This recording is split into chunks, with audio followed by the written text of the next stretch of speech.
Hello there! Welcome to my living room. I have never filmed here before, so this is very exciting. Today I want to talk to you about a couple different things, but mainly I want to talk about the routine when it comes to my writing. So for those of you that do not know, if you are new around here, hello, my name is Emma Van Grieken. I am a fantasy fiction and poetry writer. Currently I am in the last draft of my poetry book! I'm in the last draft of my poetry book, and I have been working on this book since I was 15 years old. I have one piece left in this book. I have one piece left, and it's the first piece that I ever finished. I was 15 years old. It was like 11 o'clock at night in December, and I went to my dad and I was like, "Dad, look, my purpose. I did it." And he was like, "Yay, that's so good." I am so thankful for my parents. My parents were absolutely crazy people. I come from a neurodivergent household. It is a mess most of the time, and it's a beautiful mess, and it's our beautiful mess, and I love it so much. My parents were always so encouraging, and I'm so thankful for that. Anyways, rambling aside, I want to talk to you today about the routine that I have used to get me to the point where I'm actually ready to send my book to a publisher and work with someone to help me self-publish if that's what I want to do. I'm also 120,000 words into a fantasy novel. It's a very big world-building fantasy novel. I also started writing a nonfiction on the plane to my yoga teacher training. So I would like to be a very prolific writer, and I already am, but I want my publication career to be very prolific.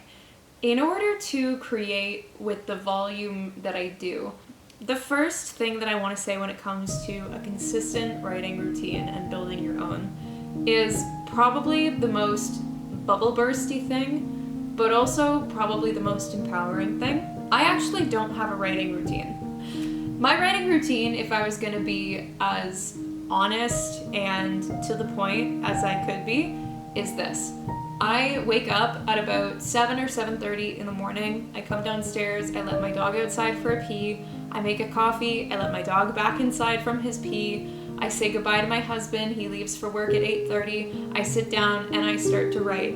I write from about 8:30 or 9 o'clock, depending on if I'm making a big or small breakfast, until I have to leave for my job at 10:30. So I get about an hour of writing in at the beginning of my day.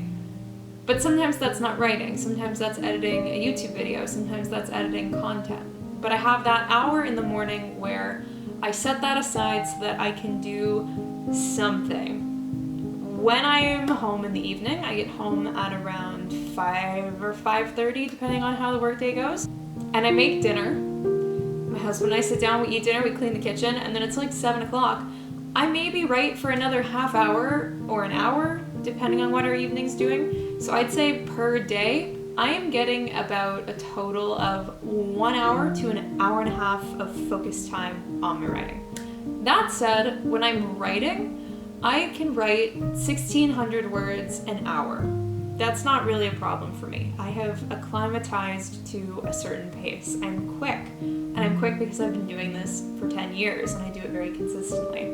The thing that I want to say about that is the writing routine itself doesn't really matter. You can if you'd like, but I just want to be an example of the fact that A, I am not a full-time writer. I have a job during the day, and I make food for people in my house. I take care of my fitness, I take care of family connections, I am part of a church. I have a lot of different things going on in my life. So let that be the first example for you that you don't need to be perfect. The second thing is it's not really practical for most people, in my experience, to have a super regimented writing routine.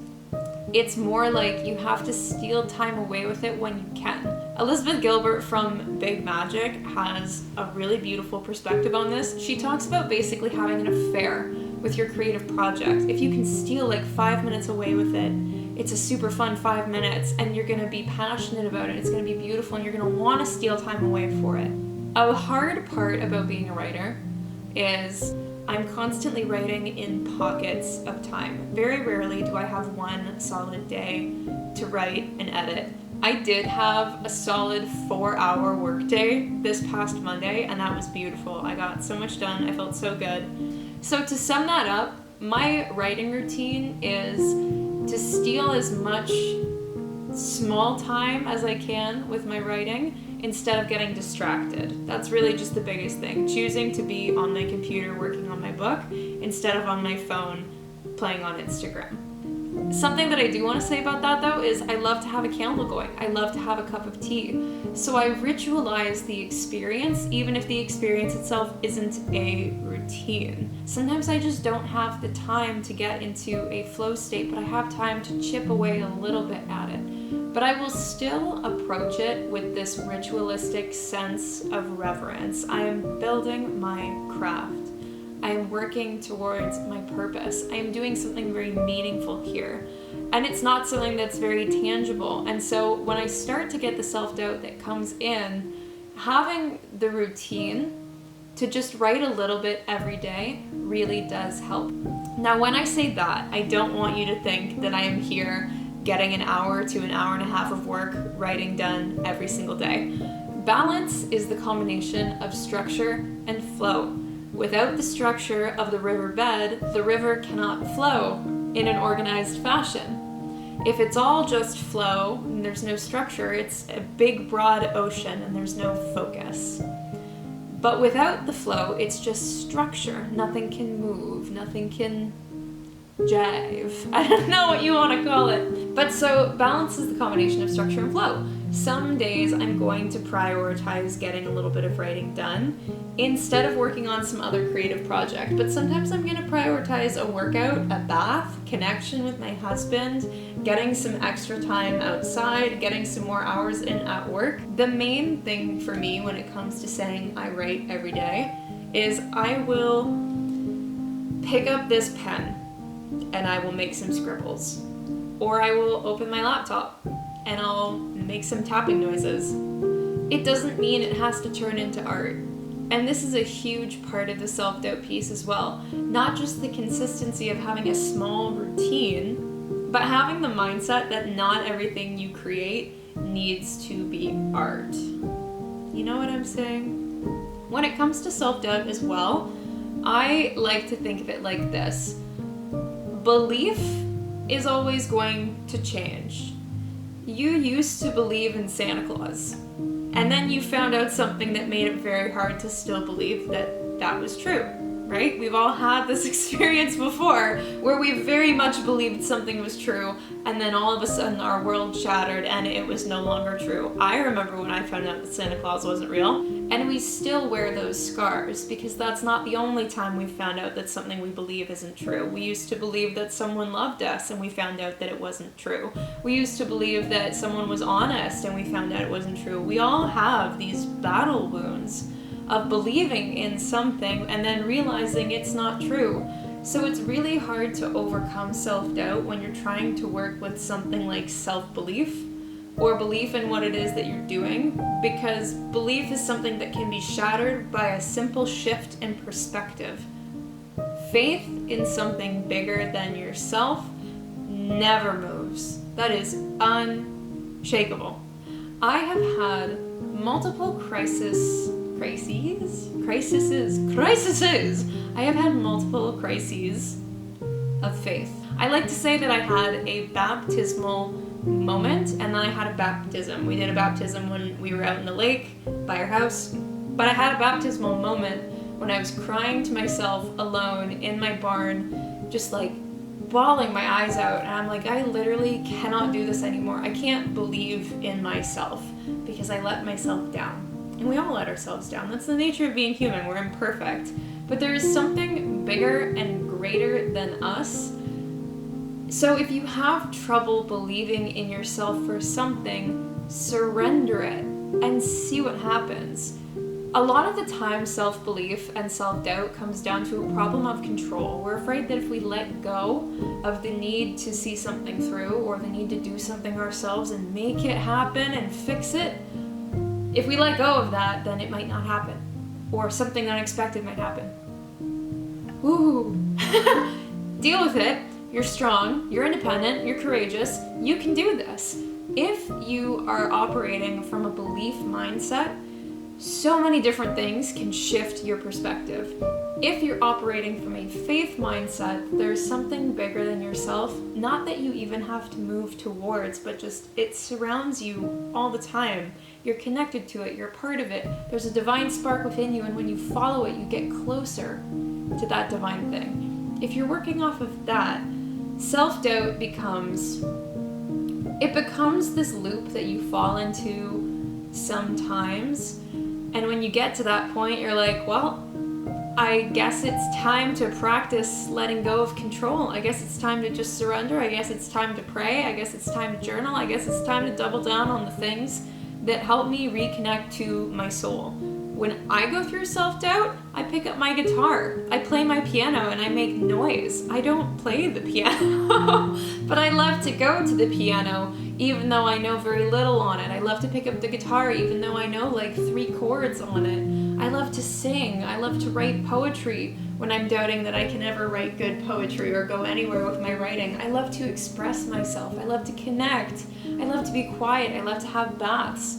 When I go through self-doubt, I'm like, wow, this is proof that I have been relying on myself too much, and it's time to practice the art of surrender and get reconnected to my own sense of divine spark and rekindle the flame of my purpose. It's as easy as that. It doesn't have to be more complicated. We crave simple solutions and then complicate the answer.